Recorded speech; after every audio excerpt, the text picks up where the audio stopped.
Ces événements se déroulent entre le 24 juillet en Suisse et le 31 juillet au Cameroun, au village Akwa. À plus d'une vingtaine de kilomètres de l'arrondissement d'Akonolinga, département du Nyong Mfumu, région du centre.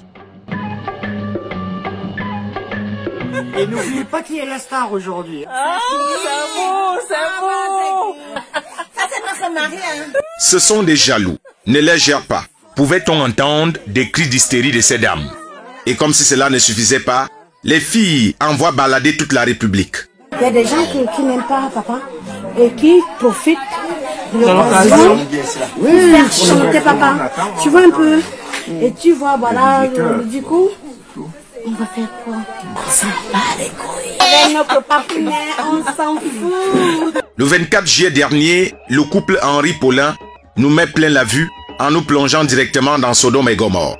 Les vidéos sont partagées comme des bonbons et les scènes scandalisent la société bantou africaine. Surtout que l'on nous apprend dans cette vidéo que la belle-mère de Paulin a envoyé le Namgwan, un mets traditionnel chez les Ekans, qui est un symbole pour le mariage. Ça, c'est un mets qui est fabriqué par la grande sœur de le Georges.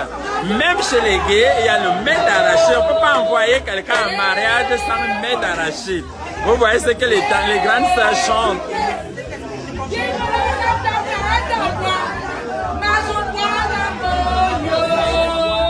Les peuples de la forêt n'en reviennent pas que leurs fils leur assomment un tel coup contre leurs mœurs si chères.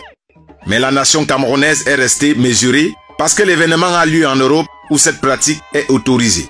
Par respect pour la souveraineté de ce pays, l'on s'abstient de tout commentaire. Le 28 juillet, Henri Paulin et son épouse ou époux Raoul Bongono débarquent au Cameroun pour soi-disant participer à l'ado de leur nièce au village Akwa. Les deux toutoureaux vont s'y rendre en catimini et une photo prise d'eux à la cérémonie va créer la polémique. Qui de Bongono ou de la nièce est en pleine cérémonie de mariage coutumier? Raoul Bongono n'est pas à son premier coup de rein. Il a l'habitude de danser ainsi. D'après nos informations, c'est la troisième fois qu'on vient le doter. Quand on sait qu'il y a des femmes qui n'ont jamais eu le bonheur d'avoir même le toqué à la porte, cet homme, qui a décidément l'onction du mariage, est à sa troisième union. Vision 4, votre télévision, fidèle à ses habitudes, décide de jeter le pavé dans la mare. Hier soir, au JT de 20h, l'alerte est donnée. Dans la foulée, les réseaux sociaux balancent toutes sortes d'informations. Un camp affirme qu'il s'agit de la dot de la nièce de Dame ou de Sieur Bongono, et les photos de cette fameuse dot vont directement circuler, pourtant rester cachées jusque-là. D'autres sites d'information en ligne soutiennent la position de Vision 4 qu'il s'agit bel et bien de la dot du Sieur ou de Dame Bongono. Le challenge de l'info est lancé toute la journée de mercredi. Joints au téléphone, les autorités administratives sont elles aussi perplexes et lancent les enquêtes pour tirer cette affaire au clair qui puisait se déroule dans un arrondissement où les hommes ont toujours brillé par le respect des mœurs africaines et aiment les femmes. Le regretté Mongo Faya doit certainement se retourner dans sa tombe en voyant ce que son fils originaire du même coin est resté faire derrière lui. L'homme qui avait près d'une centaine de femmes ne comprendrait pas qu'un des siens ait décidé plutôt de faire le contraire.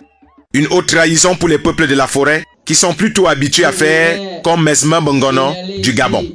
Ngema Priska, Mbungu Nicole, Abogue Karen, unis par les liens sacrés du mariage, cela nécessite que l'on applaudisse très fort. Personne ne s'est érigé en juge des orientations sexuelles des individus sur la terre. Seulement à toutes fins utiles, la loi camerounaise punit sévèrement cette pratique jusque-là interdite. Ailleurs, la polygamie est condamnée. Au Cameroun, l'homosexualité est réprimée. Heureux à tous les mariés. Bonheur, prospérité, beaucoup d'enfants et tout et tout.